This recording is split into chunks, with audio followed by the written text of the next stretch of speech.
Today I'm going to be talking about coral bleaching and the causes, impacts, and potential solutions that we have for the issue. So imagine walking through a garden and you see all the vibrant colors of different flowers, and then all that color just disappears. So this is basically happening in our oceans, and it's known as coral bleaching. So this is my first saltwater tank that I had. I had like few corals, couple anemones, and then this is my more recent one.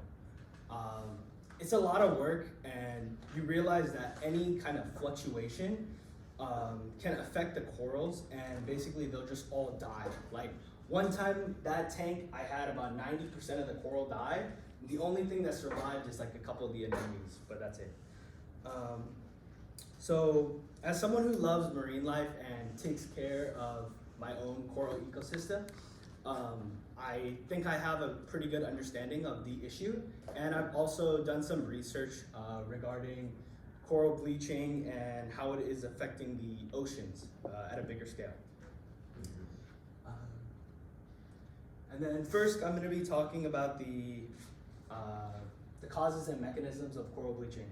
So whether you're a marine enthusiast or just someone concerned about the issues that are underlying in the ocean, it is very important to understand that if we don't reverse these effects now, later on the future generations will not be able to see coral. So the rising sea temperatures, basically, so the coral and zooxanthellae, which is an algae that lives inside of the coral, basically if any condition is wrong, it'll just kill the coral and it'll start bleaching. And then I got this information from a study done by Visram and Douglas, published in the Coral Reef Journal in 2006. Another way coral is disrupted is from pollution from human activities that can cause stress on the corals. So any bacteria, chemicals, or just urban pollution that occurs can kind of run off into the ocean. And then this is also the case with like hurricanes too. If there's like a hurricane and runoff from sediment and pollution occurs, it'll go into the ocean and then it'll devastate not only the coral but also the marine ecosystem and marine life there. And then, coastal development also brings an increase of pollution and sedimentation. So yeah, as you can see, in the beginning, the corals were living perfectly fine, and then after bleaching, it looks like that. Oh, and then here's like a food chain, basically on the coral. So as we all know, if the bottom one dies out, then everything else is affected.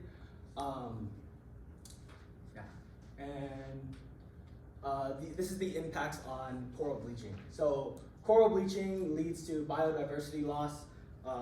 Basically, like I said, one goes down, everything goes down.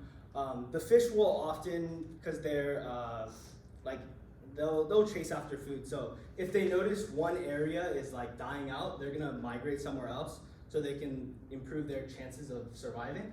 And this disruption of the food chain causes for the predators to leave, and then the area is just decimated. And then the third topic I wanted to talk about was the strategies for mitigation and restoration for corals. So basically this is a live broadcast of an aquarium that they have. And basically they have like a diver that goes in, and if he sees any like problems with the coral, he'll do what he has to do to make sure it survives, or whatever he can do like to best suit it. So one thing we need to do is we need to reduce the greenhouse gas emissions. Greenhouse gas emissions cause the temperature to rise, and then if that happens, any fluctuation, the corals die out.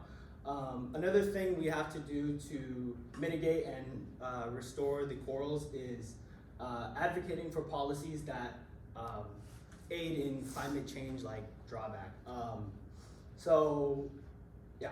If climate change keeps occurring, according to a study that I learned from the Florida Keys Marine Sanctuary, I basically discovered that since the 19th century, the ocean temperature has gone up 1.3 degrees and it's steady rising. And yeah, if that doesn't go down, a bunch of the corals like in the Great Barrier Reef, the Hawaiian Islands, they're all gonna die. And some of them have already been decimated by this issue.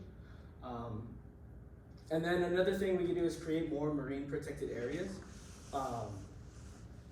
These marine protected areas, basically they'll frag coral from an affected area. They bring it to like a lab where they then can grow the coral, and then once the coral is grown, they put it back into the ocean so that it can like regrow everything. And then we also need to fund these.